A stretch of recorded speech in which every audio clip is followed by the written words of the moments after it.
ఇప్పుడు లైవ్లో చూద్దాం. में मंजूर करके महाराष्ट्र की सरकार को उसकी जानकारी दे देंगे. नियत जो नियम और प्रक्रिया है उसके अंतर्गत कार्रवाई की जा रही है और मैंने पहले भी कहा ये अंडर एग्जामिनेशन है.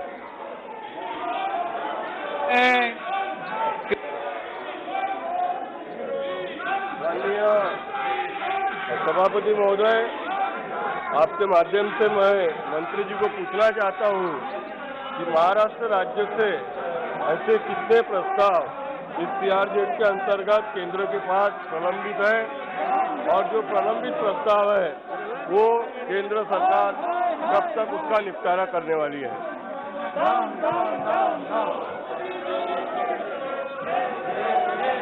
मुंबई और मुंबई सबर्बन डिस्ट्रिक्ट का प्रस्ताव सरकार के पास आया है और बाकी जो है उसके लिए अभी हमें प्रतीक्षा है, अन्य राज्यों से भी प्रतीक्षा है. जहां तक कोस्टल जोन मैनेजमेंट प्लान का विषय है, अभी तक केवल उड़ीसा राज्य का पूरा हुआ है, बाकी राज्यों का विवरण मेरे पास है. सबसे हमारे द्वारा अपेक्षा की जा रही है कि वो बना करके भेजेंगे. जरा समय की पाबंदी बताएंगे तो अच्छा होगा. समय की पाबंदी बताओ. कितने दिन में पूरा होगा? समय की पाबंदी. समय की नंबर 62 श्री राहुल शेवाले 62, 68 और 73 को क्लब किया जाता है.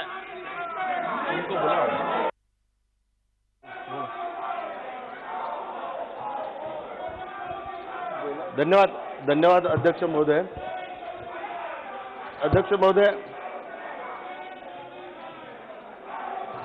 धन्यवाद अध्यक्ष महोदय. ग्लोबल टेंडर के बारे में जो मैंने क्वेश्चन पूछा है उसके बारे में मैं बताना चाहता हूं कि इस इशू के बारे में मैं 15 मई को ही सरकार को एक पत्र लिखा था कि जो भी ग्लोबल टेंडर निकाले जा रहे पूरे देश में उस वक्त उस ग्लोबल टेंडर को रिस्पांस नहीं मिल रहा था, क्योंकि ग्लोबल टेंडर की मुंबई म्युनिसिपल कॉर्पोरेशन ने भी ग्लोबल टेंडर निकाला था, महाराष्ट्र स्टेट गवर्नमेंट ने भी ग्लोबल टेंडर निकाला था, लेकिन केंद्र सरकार के सपोर्ट के सिवा ग्लोबल टेंडर म्युनिसिपल कॉर्पोरेशन हुआ स्टेट गवर्नमेंट सक्सेस नहीं कर सकते. यूपी गवर्नमेंट ने भी ग्लोबल टेंडर निकाला था, वो भी सक्सेस नहीं हुआ. उसका एक ही कारण है कि सेंट्रल गवर्नमेंट की जो भी परमिशंस है, जो ग्लोबल टेंडर्स के जो सप्लायर है उनके जो इंडियन पार्टनर्स है उनको जो परमिशन मिलनी चाहिए वो परमिशन न मिलने की वजह से पूरे देश में म्युनिसिपल कॉर्पोरेशन हो या स्टेट गवर्नमेंट ने ग्लोबल टेंडर निकाला वो सब फेल हुए.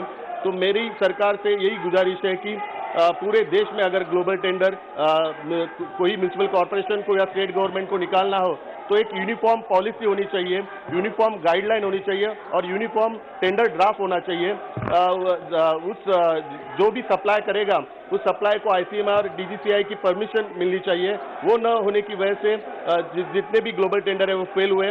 आज पूरे देश के स्टेट हो या म्युनिसिपल कॉर्पोरेशन सेंट्रल गवर्नमेंट के ऊपर निर्भर है. सेंट्रल गवर्नमेंट की जो पॉलिसी है कि 50% गवर्नमेंट सप्लाई करेगी और 50% आप मार्केट से परचेज कर सकते हैं, लेकिन म्युनिसिपल कॉर्पोरेशन कोविड संक्रमण और वैक्सीन के महत्वपूर्ण मामले पर चर्चा हो रही है.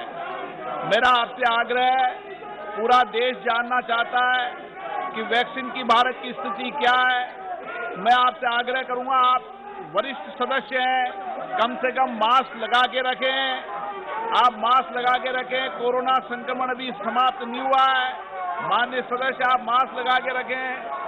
आप खुद अगर संक्रमण फैलाएंगे तो क्या देश में मैसेज जाएगा? आप जनप्रतिनिधि हैं, जनता का प्रतिनिधित्व करते हैं. आपको जनता ने चुनकर भेजा है कि कोविड के बारे में चर्चा हो, वैक्सीनेशन के बारे में चर्चा हो. आप चर्चा नहीं करना चाहते, मास्क खोलकर नारेबाजी कर रहे हैं, तख्तियां निकाल रहे हैं, ये उचित नहीं है. माननीय सदस्यगण, कोविड गाइडलाइन की पालना करिए. आप जनता के जनप्रतिनिधि हैं और जनता आपसे मार्गदर्शन प्राप्त करती है. प्लीज अपनी अपनी सीटों पर जाइए. मैं हर मुद्दे पर, हर विषय पर आपको चर्चा करने का मौका दूंगा. उपयुक्त समय और उपयुक्त अवसर दूंगा. माननीय सदस्य, आप सीट पर जाइए, मैं आपको चर्चा का मौका दूंगा. आप जाइए सीट पे, मैं आपको मौका दूंगा. माननीय मंत्री जी. माननीय अध्यक्ष महोदय, वैक्सीन के लिए और वैक्सीन उपलब्धता के लिए और वैक्सीन के लिए ग्लोबल टेंडर के लिए एक महत्वपूर्ण प्रश्न यहाँ उपस्थित किया गया है।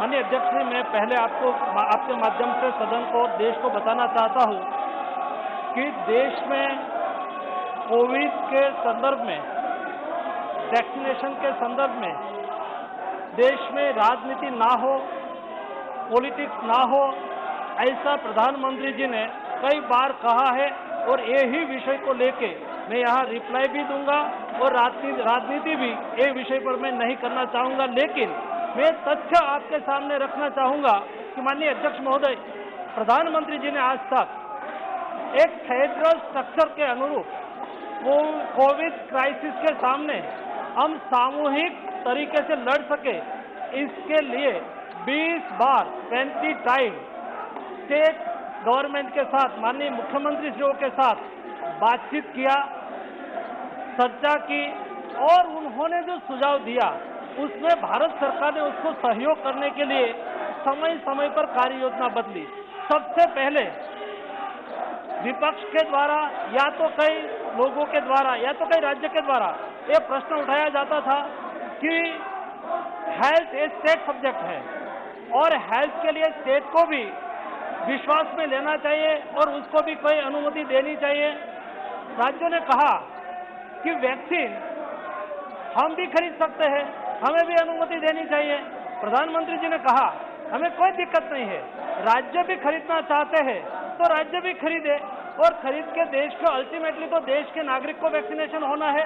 और इसलिए मोदी जी ने 1 मई से कहा कि 25% स्टेट खरीदे, 25% प्राइवेट लोग खरीदे और 50% ये भारत सरकार खरीद के देश के नागरिक को टीकाकरण करेगी।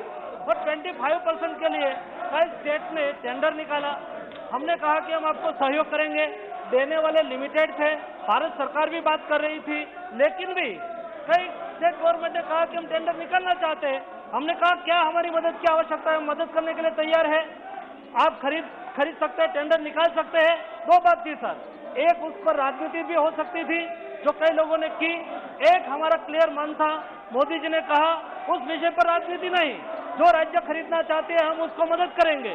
कई राज्य ने ग्लोबल टेंडर बाहर पड़ा, लेकिन कंपनी निश्चित थी, 2 कंपनी इंडिया की जो वैक्सीन मैन्युफैक्चरिंग स्टार्ट कर दिया था, सीरम इंस्टीट्यूट और भारत बायोटेक।